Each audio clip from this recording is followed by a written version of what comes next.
ওমা, কি হইল বাপ? এ দেখো বাজার করে নিয়ে চলে এসেছি। কি নাইলি বাপ? একটা মাছ নিয়েছি আর কিছু সবজি বাজার করলাম। ওদেরকে বিলু মাছের গন্ধ পেয়ে আগে মাথা ঢুকে দিছি। মাছটা তো বেশ বড় বাপ।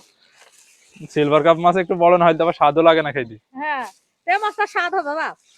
2 কেজি মতো নিলাম।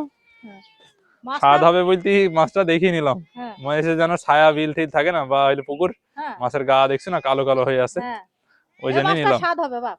তাহলে মাছটা কুইটি নাও। সিলভার কাপ বললেও হবে না, ছোট গুনার স্বাদ নেই, বড় গুনার স্বাদ আছে। হ্যাঁ, একটু বড় হ্যাঁ, গুলাই ভালো হয় আর এই কি। যে মাছটা কত বড়। তাহলে নাও, এবার কুইটি নাও। আচ্ছা, ও মা, কি হইল বাপ? মাছটা কি তাহলে এখন রান্না করবে নাকি? না বাপ, এখন রান্নাও হয়ে গেছে, আবার দেখো না বেলা চলে গেছে, ইফতারের সময় হয়ে গেল। তাহলে কখন রান্না করবা? ওই চেরি খাবো। ও, সেহেরির সময় রান্না হ্যাঁ করো? হ্যাঁ, তা সেহরির ঠিক আছে, সময়। তাহলে কুইটি নাও। প্রথমে মাছের আইস ছাড়িয়ে নিয়েছে।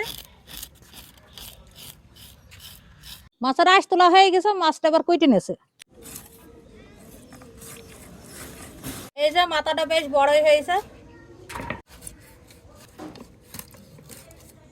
মাছের মাথা আর নেজ কাটা হয়ে গেছে। এবার আমি এই মাছটা বড় বড় করে চাকা করে নেবো।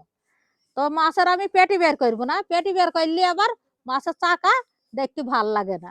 নে বিলু, এটা নে, খা।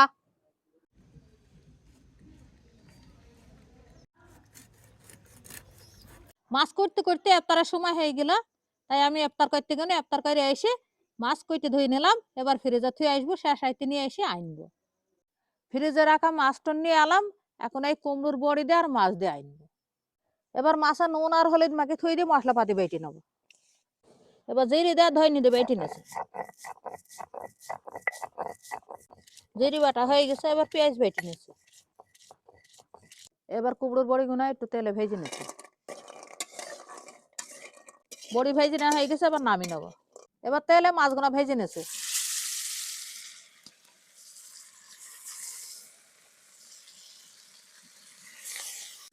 মাছ ভেজে নেওয়া হয়ে গেছে। তেলে দিয়ে দিলাম কাঁচা ঝালের কুচি, পেঁয়াজ বাটা, ধইনে দিয়ে জিরি বাটা, হলুদের গুঁড়ো, শুকনো ঝালের গুঁড়ো, স্বাদ মতো নুন।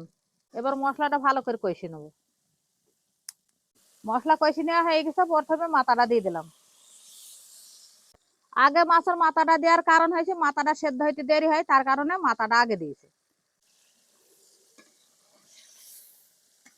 এবার পরিমাণ মতন মো দিয়ে দিলাম।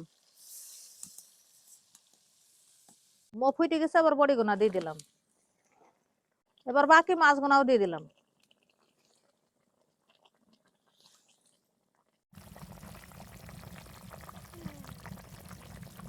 মাছ আন্দা হয়ে গেছে, 4টি ধইনে পাতা ছেটে দিলাম। এবার 4টি গুঁড়ো মশলা ছেটে দিলাম, দিয়ে নামিয়ে নেবো। এ বাপ, বাপ ওঠ, এটা উঠে হাত মুখ ধুয়ে আয়, সেরিখার সময় হয়ে গেছে।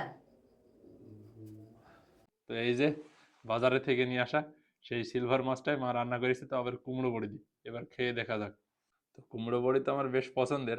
আর একটা কথা, কুমড়ো বড়ি কিন্তু সারা বছর খাওয়া গেলেও এই শীতের ভিতরে একটু বেশি ভালো লাগে আর কি। আর শীত চলে গেলে গরমের সময় খুব একটা স্বাদ পাওয়া যায় না। এখনো গ্রামে মোটামুটি সকাল সন্ধ্যায় হালকা পাতলা শীত পড়ছি।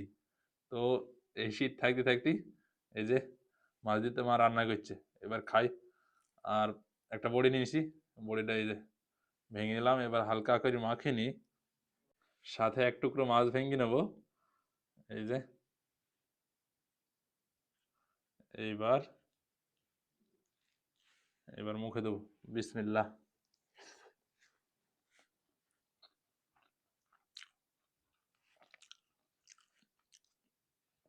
কুমড়ো বড়িতে আর মাছ দিই কতটা স্বাদ হয়তো সেটা তো আর আলাদা করে বলা লাগবে না।